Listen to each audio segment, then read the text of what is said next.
ভোর রাতের দোয়া এটা বান্দার সবচেয়ে ইফেক্টিভ দোয়া হয়। এই দোয়া আল্লাহ তাআলা সাধারণত ফিরিয়ে দেন না।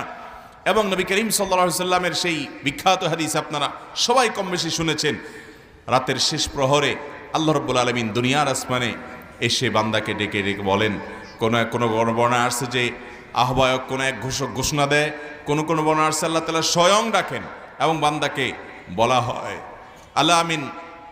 আলা আমিন মুস্তাগফিরিন ফাগফির লাহ, তোমাদের মধ্যে কেউ কি আছো যে গুনাহ করেছো, অপরাধ করেছো, আল্লাহর কাছে মাফ চাইবা তো আমি তাকে মাফ করব। আলা মিন মুবতালান ফাওয়াফি আলাহ, তোমাদের কেউ কি অসুস্থ আছো যাকে আমি সুস্থতা দান করব, অর্থাৎ আমার কাছে এটা চাইবা। এই জন্য ভাইরা আমার, ভোর রাতের এই সময়টাতে আল্লাহ তাআলার রহমতের দুয়ার খুলে দেওয়া হয়। আল্লাহ রাব্বুল আলামিন নিজে দুনিয়ার আসমানে নেমে আসেন এবং রহমতের ভান্ডার সবচেয়ে বেশি উন্মুক্ত হয়। ডক্টর খন্দকার আব্দুল্লাহ জাহাঙ্গীর রহমাল্লাহর একটি ঘটনা, তিনি কোনো একটা পাবলিক প্রোগ্রামে বলেছিলেন